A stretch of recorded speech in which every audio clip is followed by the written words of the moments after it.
Hello, this is Ryan from the thing you're currently watching. Please enjoy this pitch meeting for The Boss Baby that I made several years ago, and then stick around after because I just might talk about it. While you're doing that, I'm gonna draw a baby. So you have a pitch for a kids movie? Yes sir, I do. It's called The Boss Baby. But babies aren't bosses. Nope, they're not. But in this movie, there's a baby that is a boss. But you are blowing my mind right now. You need a minute? Yeah, maybe just a minute. Okay, so the baby is a boss. Yeah, he's got a little suit and a little briefcase and a really deep voice. Why does he have a deep voice? Because he's the boss. Yeah, but men get deeper voices during puberty when their larynx grows thicker and larger. Yeah, he's the boss though, so he needs a deep voice. So you're saying that physically he's a baby in every way, but he's got like a man throat? Yeah, I guess so. Okay, just checking. So anyway, the boss baby's in middle management at Baby Corps and he infiltrates this family. Wait, Baby Corps? Yeah, when babies are made, they're either sent into families or they work at the Baby Corporation. What kind of company is it? It's like a business company. But what do they sell? Like, what's their product or service? I guess the product is the babies themselves. So they sell children. Well, yeah, but it's much cuter than that. Like, the babies are very concerned that puppies are getting more love than they are. They've got like love charts and stuff. Oh, so like instead of dealing in money, they deal in love. Well, not exactly, because the boss baby's gonna have like a lot of money. He's very rich. So they are making money off of these babies. Somehow, yes. So they sell children. Well, we're not gonna call it that because I feel like that might have some human rights implications, but they make money off the distribution of babies. Right, but in a cute way. Sure. Also, because it's babies selling babies, it's probably okay. Maybe. So anyway, what's the story about? Well, Boss Baby goes into this family where there's a 7-year-old named Tim, and Tim is not happy about that. How come? He's mad that the Boss Baby is stealing his parents' affection. And he's also freaked out about the fact that he has a briefcase and wears a suit all the time. The parents don't seem concerned about all that. They do not. Huh. So anyway, Tim finds out that the Boss Baby can talk, so he's like, what?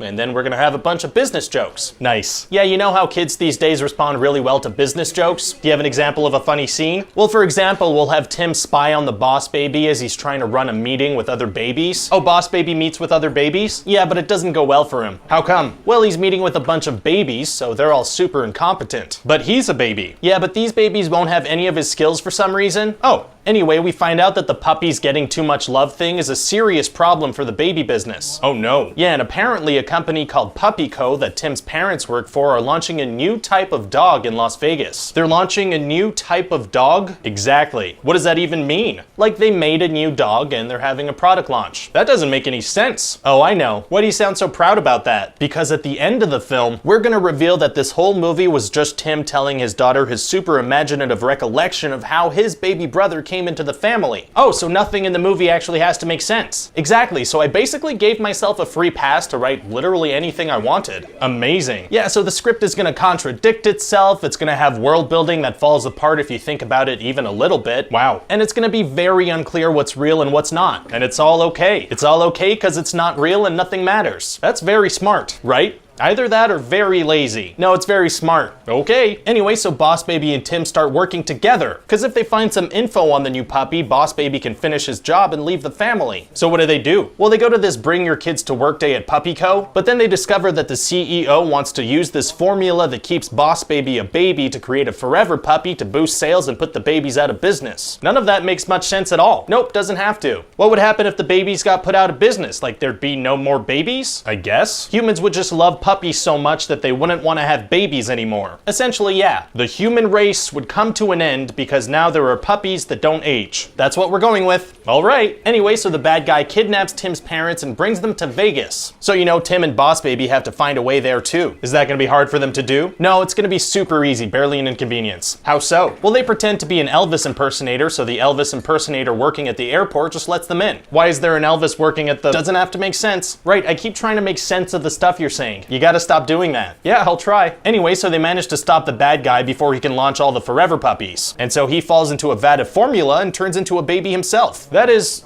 horrifying. It's pretty terrifying, yeah. What happens to all the forever puppies? What do you mean? Well, they're still alive, right? Are they gonna be adopted? No, because if they did, the babies would get less love, remember? Right, so does that mean that the puppies are gonna die? Well, I mean, we're not gonna go that far, but I guess they'd either have to die or be homeless for the babies to stay in business. Wow.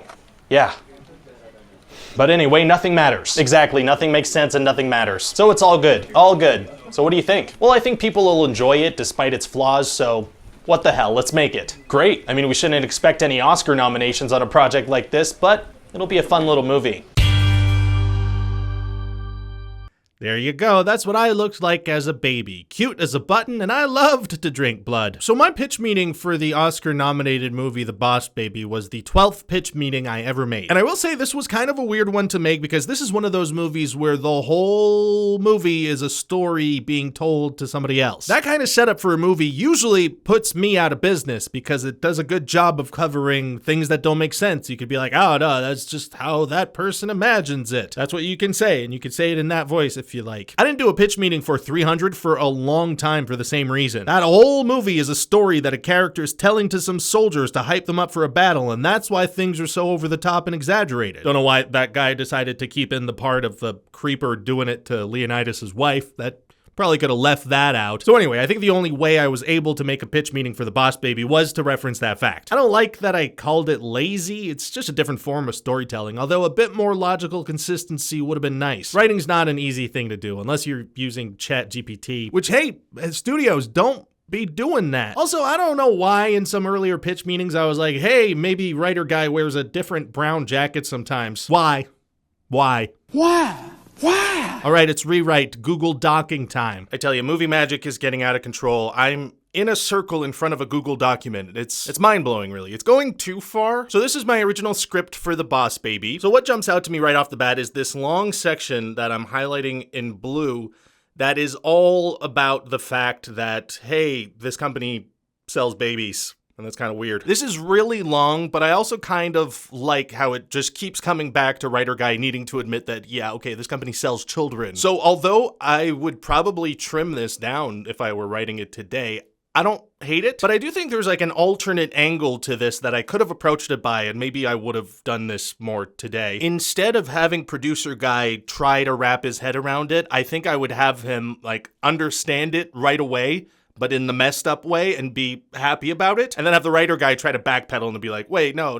So the way I would do this is to delete this big section, bam, it's gone. That's the sound you have to make when you delete big chunks of text. They don't teach you that in writing school, but it helps. So first off, writer guy would have to explain the base concept of Baby Corp. Well, so when babies are born, they're either delivered to families or they work at this Baby Corp company, right? And then producer guy would say, oh, so they sell babies? Well, not exactly.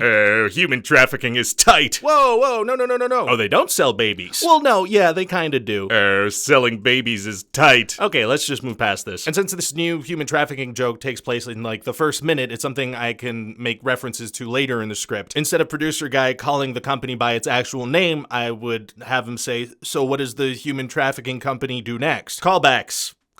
Another thing, as I keep mentioning, I don't like that in these early pitch meetings I said that certain things were lazy. It's a little too much. There is another way to make this point work, though. So this is in reference to the fact that this is a story being told, and therefore a lot of stuff in this movie doesn't make sense at all if you think about it even a little bit. Rather than calling it lazy, I think a less mean version of this would be, producer guy would say, that's a very smart strategy. Writer guy would say, right, it saved me a ton of work. Then producer guy could say, wow, so I guess I should take back some of the money I paid you. And then I could either have writer guy try to backpedal or just be like, oh, dang it. Then speaking of the callback thing I referenced earlier, there's an opportunity here at the end to bring that back. When the writer guy asks, what do you think? Well, I think it's great. It's about time there was a good human trafficking movie for children. And then I'd have writer guy go, nope, callbacks work well. That's the Google docking time done. Now it's question time. Why'd you include the camera shake in these earlier episodes? So for years before I started doing green screen stuff, I was shooting actual things on actual locations. And there was a part of me that felt kind of weird and cheap to start doing green screen stuff. It didn't feel like I was living up to